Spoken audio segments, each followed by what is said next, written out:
I want to be honest with you from the very start of this one. This is probably the story I've been most hesitant to tell. Not because I'm embarrassed by it, I'm way past that. But because for the longest time I convinced myself it wasn't a big deal. That I was overreacting. That it was just a weird work situation and I needed to toughen up and get over it. It took me a long time to call it what it actually was.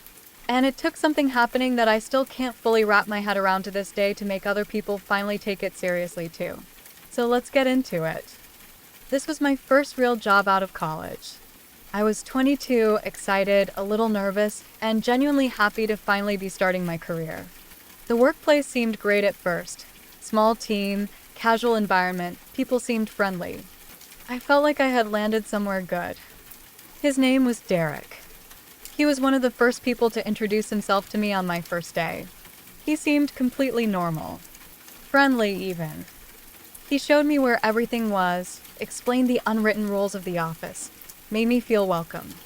I remember thinking I was lucky to have a coworker like that right off the bat. I want you to hold on to that image for a second, because it becomes very important later. The first thing I noticed, and I brushed it off completely at first, was how much Derek wanted to know about my personal life. In the beginning, it felt like normal getting to know you conversation. Where did I go to school? Did I have siblings? What did I like to do on weekends? Standard stuff. But it didn't stop at standard. Every single day he wanted to know more. Where had I been the night before? Who did I go with? Did I have a boyfriend? What did I do over the weekend specifically and in detail?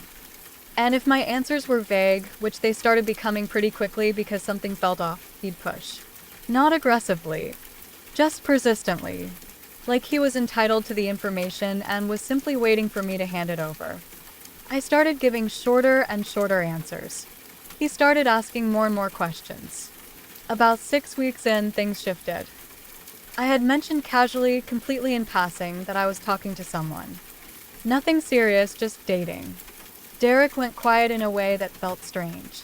Not sad quiet. More like calculating quiet. And then he smiled and said he was happy for me and changed the subject. That night I got a Facebook friend request from him. I accepted it because we were coworkers and it felt rude not to. Within 20 minutes he had liked and commented on photos going back 3 years. Not recent ones. Old ones. Ones you'd only find if you were specifically scrolling with intention. I felt uncomfortable but told myself I was being dramatic. The next day at work, he mentioned a specific photo from a trip I had taken years before. He described it in detail. I hadn't posted anything new. He'd been going through my entire profile the night before and he wanted me to know it. That was the moment I knew something was wrong. I started keeping my distance. Being polite but brief. Professional. I stopped sharing personal details entirely. And Derek's behavior shifted in response. Not obviously, not in a way I could easily point to and say, look, this is exactly what he's doing. It was subtle. Calculated. And looking back, I think that was very deliberate. He started commenting on everything I did at work. Not in a feedback way, in a watching way. He'd mentioned things I'd done earlier in the day that he had no reason to have noticed. He'd show up in whatever area of the office I was in, always with a perfectly reasonable excuse for being there. He started timing his lunch breaks to match mine. I began eating at my desk. He started eating at his desk too and finding reasons to come over and talk to me. I felt like I couldn't breathe at work. I was spending my entire day managing his presence, calculating where he was, planning my movements around him, tensing up every time I heard his voice nearby. I was exhausted before noon every single day. I finally went to HR. And I want to be really honest about this part because I think people need to hear it. It did not go the way I hoped. They were polite. They listened. They thanked me for coming forward. They said they would look into it. And then almost nothing changed. Derek was spoken to apparently. He denied everything, which of course he did because he'd been careful never to do anything that could be clearly named. HR told me they couldn't act on feelings and perceptions and that if anything else happened I should document it and come back. Document it. Come back. I walked out of that meeting feeling worse than when I walked in. because now I had to go back to my desk knowing that Derek knew I had reported him and that nothing had happened to him and that I was still sitting 20 feet away from him every single day. His behavior after that became cold and pointed, ignoring me when everyone else was included, making small comments with just enough plausible deniability that nobody else noticed. I started questioning whether I had made the right call going to HR at all. I ended up leaving that job about 3 months later. Found something else, handed in my notice, and on my last day I walked out of that building and sat in my car and just breathed. I thought it was over. I was so wrong. About 2 months after I left, I started noticing things. A car I didn't recognize parked on my street several days in a row. Always in slightly different spots, but always with a clear sight line to my front door. I told myself it belonged to someone visiting a neighbor. I told myself a lot of things in those days.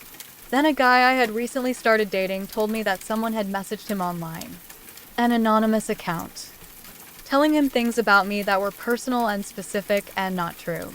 Things that only someone who had been paying very close attention to my life would even know to fabricate. I felt sick. I filed a police report. The officer was kind but honest with me. Without clear evidence of a direct threat, there wasn't much they could do at that stage. I was told to keep documenting everything. Sound familiar? Months passed. Things went quiet. I started to relax a little. Started to think maybe Derek had moved on. Maybe he had found someone else to fixate on. Maybe it was finally done. Then I ran into an old coworker from that job at a coffee shop. We stopped to catch up briefly, and she said something that made my stomach drop. She told me that Derek had taken a leave of absence from work.